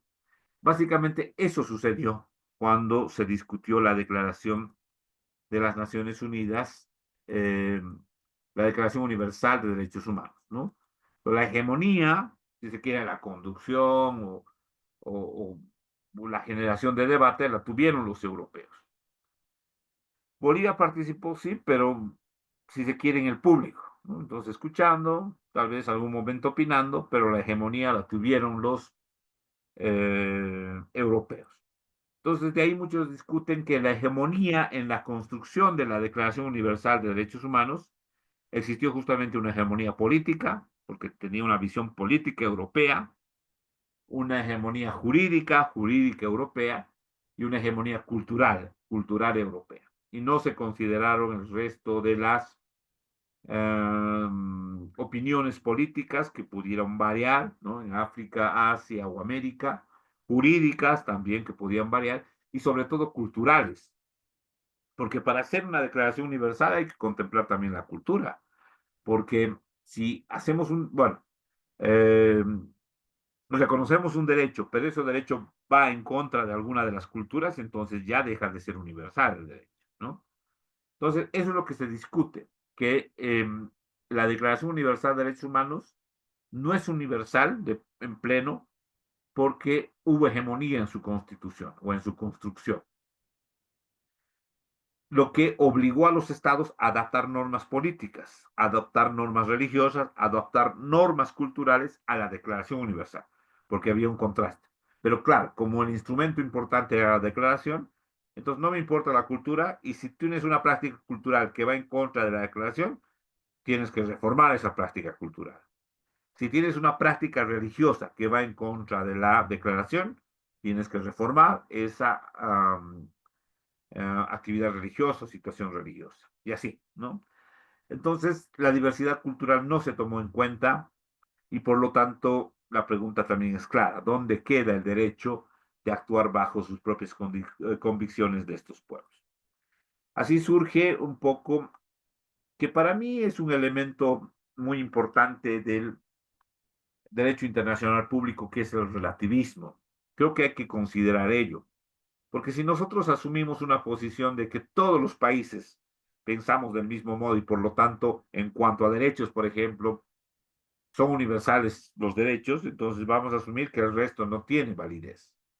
Pero si asumimos que cada uno tiene una visión particular de cada caso concreto, o de cada derecho incluso, entonces hablamos de relativismo. Relativizar justamente el derecho internacional público acorde a las normas políticas, sociales, culturales de cada Estado. Entonces así surgen los detractores del carácter universal. El carácter universal de los derechos humanos no es tal por qué. Ellos dicen que, como dijimos hace un momento, en 1948 no participaron algunos países de Asia y África.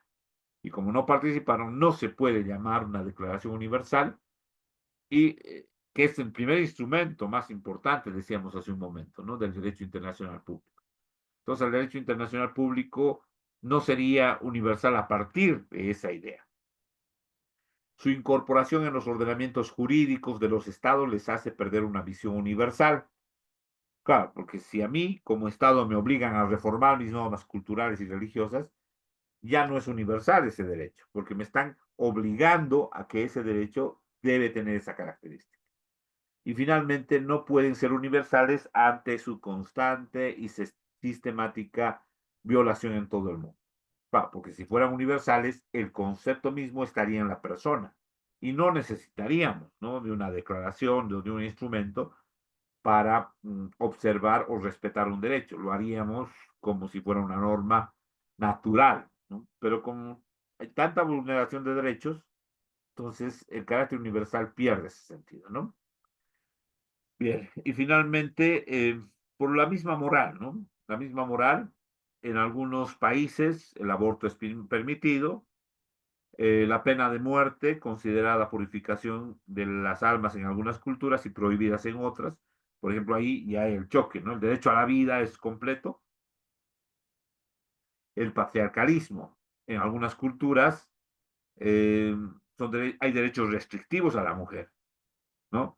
Entonces, hacer el choque, y es un choque muy interesante que se da en Bolivia también. En Bolivia, bueno, un caso les comento así a grandes rasgos, ¿no?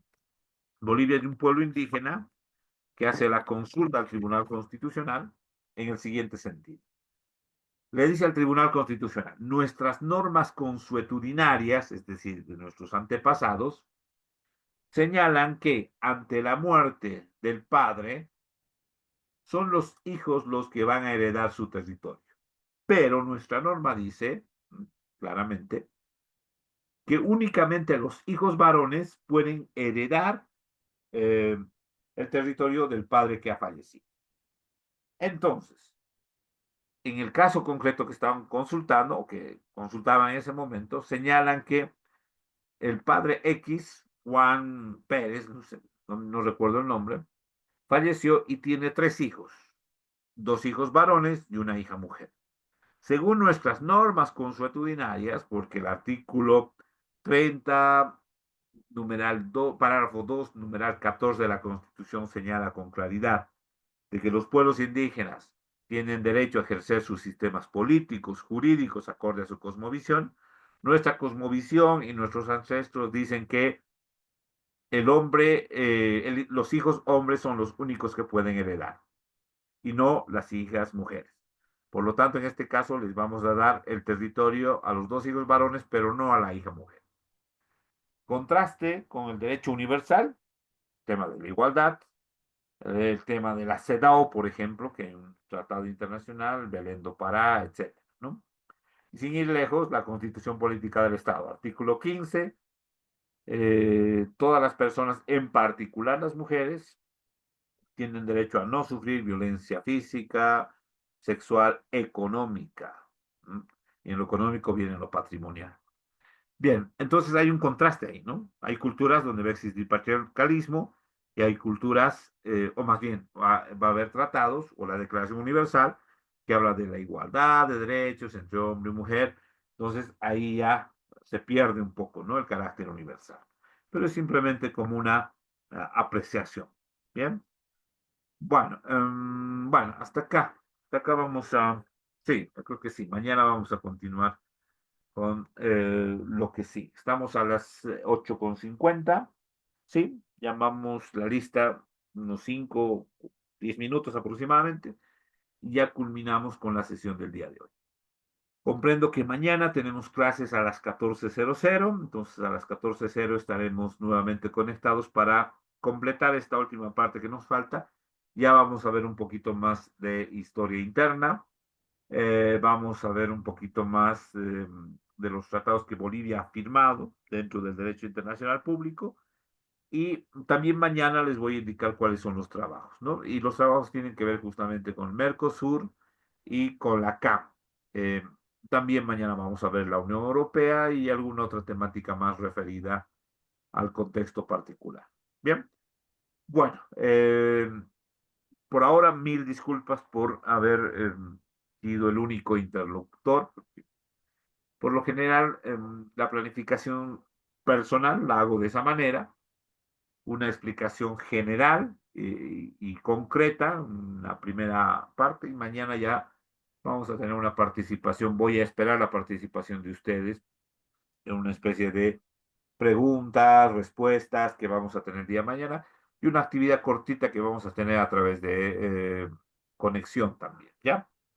Bien, entonces les dejo, por favor, 8:52 estamos y llamado de la lista y el día de mañana a las 14:00 nos encontramos nuevamente, ¿ok? A ver. Ok, pero sí, un favor, escriban por favor